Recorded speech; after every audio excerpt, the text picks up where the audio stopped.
it's Jenny D and Health Tidbits today with Dr. Kohli. Of course, you might have seen her on 9 News. Also owns a practice, Cherry Creek Heart in Aurora, and always accepting new patients. Good time to, as you're getting ready for your benefits, to find a doctor and start thinking about making sure you have everything in order for 2025. Today, let's talk about, Dr. Kohli, if you don't mind, flu vaccines. Like what's same and what's different about them this year? Okay, so we have a few differences we ought to be aware of. The first is that most of the flu vaccines this year are going to be free of that preservative, thimerosal. You might have heard there's a controversy about it. So most of them are going to come without it, which means they're single-dose vials. You can't pull up multiple doses out of a single vial. So that may affect sort of supply and manufacturing, but for us, it really doesn't matter. The second is there's a couple of new flu vaccines to be aware of. One is called Flu Mist. It's a needle-free option. It's a nasal spray. And it might be a good option for kids that don't want needles or potentially mine climbs up the wall. Oh, man. You'd think that I'm worried child services sometimes will get called when she goes to get her shots. But here's the kicker with that. It has to be given in a healthcare setting, so you can't give it to them at home yourself quite yet.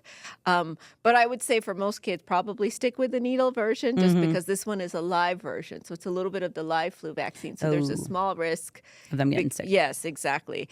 And then the other flu vaccine they have this year is what's called a recombinant egg-free vaccine. It's called Flu Block. So if you have an egg allergy, this is a great option for you. And it's made sort of in a recombinant technology, so it doesn't need any eggs or anything like that to reproduce. Of course, the usual one is called Flu Zone. They have a regular dose and a high dose for older adults. And all of these cover influenza A and influenza B. So the older adults, I'm glad, so like 65 plus, and they do need a different variation that has a little bit more like boost. That's exactly right. So the older adults have to have a kind of a stronger vaccine, and that can come in the forms of a vaccine that's a higher dose, that Flu Zone that I talked about, high dose. It can also come in the form of a vaccine that's called, has an adjuvant, which is a little tickle for the immune system. Oh, okay. Yeah. So it's the regular dose plus a little tickler for the immune system. And the idea here is that as you get older, your immune system doesn't respond as robustly. Okay. So you really want to try to activate it a little bit more so that it learns how to fight that infection. Okay. And speaking of vaccines, how many COVID vaccines are there this year? I've been hearing a lot of people, because they're starting to get their COVID vaccines, like how many different ones are there? Yeah, now's the time. So 3 different ones. We have the Pfizer, the Moderna, and then one called Novavax. So Pfizer and Moderna are those mRNA or messenger RNA vaccines. If you're afraid of that, which you don't need to be, but some people are worried that they don't want that technology, there's a protein vaccine. That's the Novavax one. It's a DNA vaccine. So you can actually go ahead and get that one instead. Now, Moderna has 2 different versions as well. One is for older people over 12, and the other is the only one approved for kids 6 months and higher. Okay. Pfizer's only 5 years and up. Okay. So they've taken away the authorization for the younger kids. So depending on the age range that you're in, you may qualify for one or all of them.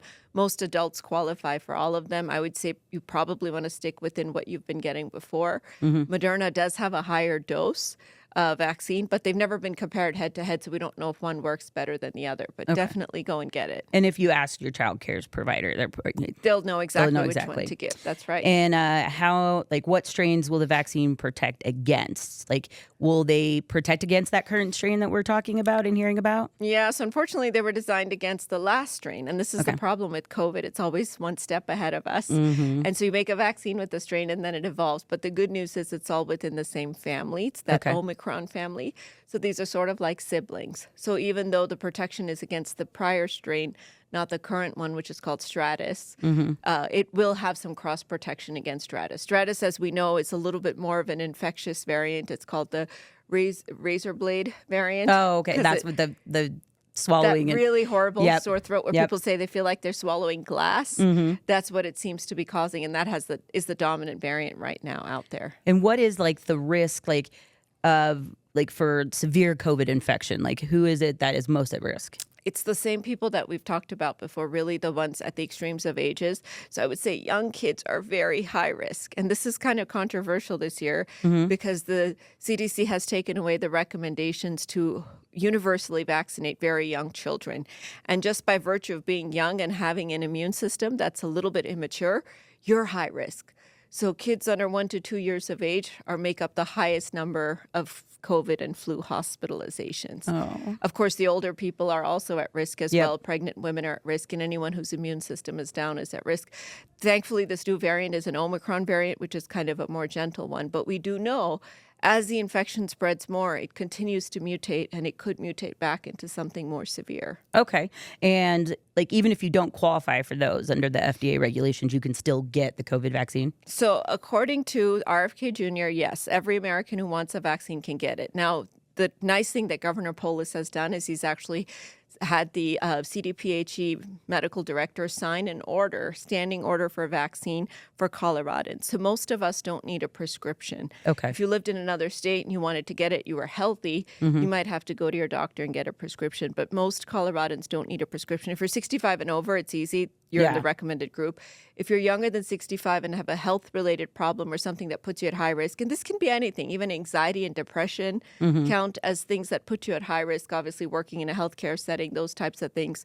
But if you're perfectly healthy, or you're the parent of a child who's perfectly healthy and you want to get it, you still can get it. You may just have more insurance barriers because of coverage and such. So just check with your insurance company whether they're going to pay for it. Governor Polis has asked insurance companies to pay for it, but he can only control the ones that are state-based, not the ones that are private. Okay. And what if you just had COVID? Like, is that something where you don't need to go get the vaccine, or should you get the vaccine still? No. So then you got to wait because you already have those antibodies. Okay. And so it takes maybe about 3 months to 6 months for the antibodies to start waning. So I say around 3 months, which would be peak of our COVID season. Yeah. You're hitting the winter by that time. Probably a good idea to get a boost at that time. But now's the window. Now, between now and Halloween, flu before boo is the way to remember it. You really want to get both of those vaccines, and you can get them at the same time. I just don't want them at the exact same site, so I usually do one arm on each side. But just make sure you get out there, kids get out there, because with back to school and everything like that, and we're seeing in wastewater, COVID levels are pretty high here in Colorado. And what about the RSV vaccine? I keep hearing about that, and then the booster for it. Yeah, so the older adults, the high-risk groups, they just immunocompromised as well. They just got approved for it a couple of years ago. If you've already gotten it in the past, it should probably last you, with the small caveat that after 2 years, it may be worth talking to your doctor, depending on your risk profile, whether it's time for a little boost. There's no formal guidelines on this yet. But I know my patients that are heart patients that are in their 80s that got RSV 2 years ago when it first came out, I'm telling them to go ahead and get a boost right now. Okay. Yeah. And is it okay to get the flu and the COVID and the RSV? Like, can you get it all at once? You can, but I would say that probably side effects might be a little worse. Okay. So for my older patients, I have a 91-year-old. I told him to space it out, you know, just because I don't want him to completely get knocked off his feet. But if you're young and healthy and pretty tough, you definitely can get flu and COVID together if you're also getting RSV. We don't have tons of data to see how they react together in terms of immunogenicity. Like, you don't want to overload the system. That's right. Just in case. Does having the immune system learn all three of them make it less effective at learning any of them individually? So I would say at the most makes 2, probably not 3. Well, thank you, Dr. Kohli. It is flu before boo. I just learned that. I like that. And that makes a lot of sense. I know with the kids being in school, maybe talk to your healthcare provider, whoever it is, or go and check out Dr. Kohli at Cherry Creek Heart.